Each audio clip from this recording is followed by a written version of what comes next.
My question is from Adam, who asks, even in the height of the Brexit drama, UKIP and the Brexit Party have never managed to get a parliamentary seat. Is Rishi and separately the right of the Tory party overestimating the threat from the right? Okay, so we can talk about a number of different things in this question. So should we start with the internal right of the party first? And then we can move on to sort of the Brexit successor party reform. It's quite misleading to just talk about the Tory right, isn't it? Because there are these different right factions that are all quite different from each other philosophically. And I think the example I often give to people is like the Bravermanites are very different from the Trussites, as our listeners with good memories will remember when Braverman first had to leave the cabinet over breaching the ministerial code. It was because she leaked documents about Truss's plans to increase immigration, to boost growth.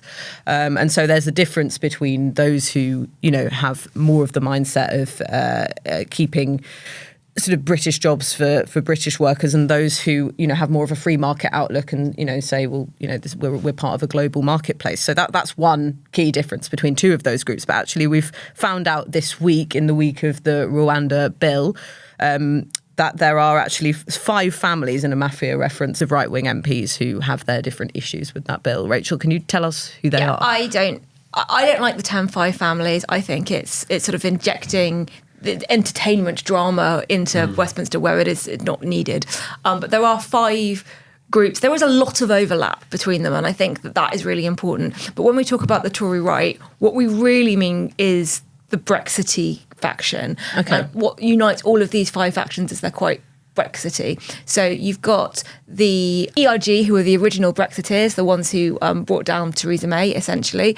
That stands for European Research Group. Yeah. You've got the Common Sense Group, which is sort of inspired by the ERG, but on policies like culture war issues, Britain's history, trans rights, that kind of gender ideology, that sort of space that the Conservatives think that they can sort of really exploit those sort of culture war differences. You've got the Conservative Growth Group, who are the Trussites. They're the free market libertarian economists who basically just want tax cuts, low regulation, and think that Liz Truss and Kwasi Kwarteng, their strategy was right, even if it was implemented poorly. You've got the New Conservatives, who everyone's very excited about, Danny Kruger, Miriam Cates, who are this kind of socially conservative, traditionalist sort of grouping. Interestingly, quite left-wing on some economic issues. Yeah, because they're sort of pro-intervention in people's lives, aren't they? But yeah, to a sort of aim of a more traditional society. And also pro, like, more state spending on the NHS, for example, but just like fewer immigrants so that there are less pressures on public services. And then finally, you've got the Northern Research Group, which again came out of this levelling up Brexity coalition when the Conservatives realised that they had a lot of seats they hadn't previously had. Again, there is a lot of overlap between them in who goes between them. So Suella Braverman was ERG, is now associated with the New Conservatives. Right. Is obviously very Brexity, but she's Brexity in a different way from, say, Steve Baker or people like Simon Clarke, who was in Liz Truss's cabinet, who was talked about very briefly as somebody that the right could unite around. They don't agree with each other on a lot of things. And I think if you look at how it was that Sunak was able to get his Rwanda bill to pass, part of it is that they agree that we should be tougher about Brexit and we should be tougher on immigration, but they don't particularly like each other. There isn't a unifying figure on the right. And when it comes to policies around all kinds of other things, there is a lot of disagreement and antagonism. But I feel like we've turned it into 5 families rather than, I would say, probably 2 or 3 vague groupings, because it's a mafia reference and it sounds cool. Yeah, and there's been this nostalgia that's sort of gripped Westminster in the past few days for the excitement of the Brexit years. You had MPs sort of burrowing into committee rooms and little pool clips coming out outside of Portcullis House. There was this excitement. I think everyone got a little too excited, perhaps, just because they wanted that, what they had in the past. The muscle memory of that time. Yeah, exactly. Yeah. But it's a great question, in part because we should always remember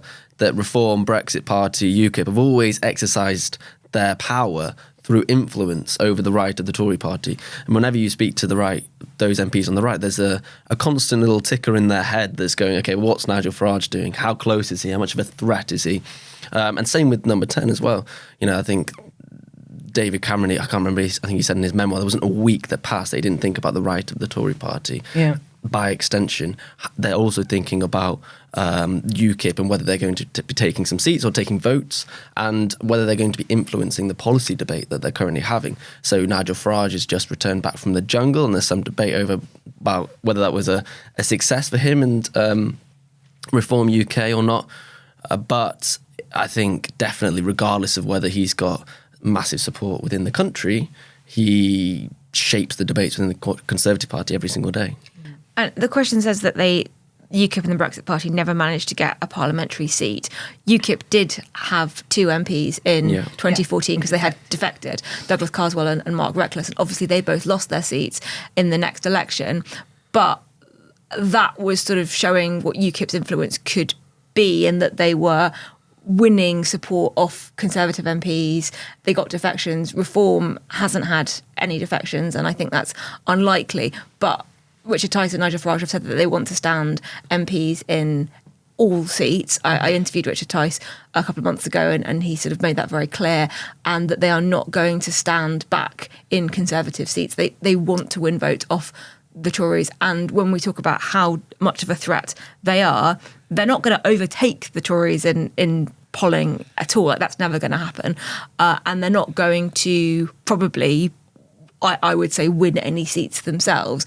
But if it's a tight race between Conservative and Labour, and you've got 10% of what would have been the Conservatives voting for Reform instead, that splitting of the right-wing vote could be really, really dangerous to the Tories. And in the 2 by-elections that we had in October, Tamworth and Mid-Bedfordshire, Reform won more votes than was the Labour majority over the Tories. So you could say, if Reform hadn't been there, would the Tories have won those seats? Now, that's assuming that everyone who voted for Reform would have voted for Conservatives, and obviously there's a lot of other things in play there, namely the Lib Dems in Mid-Bedfordshire.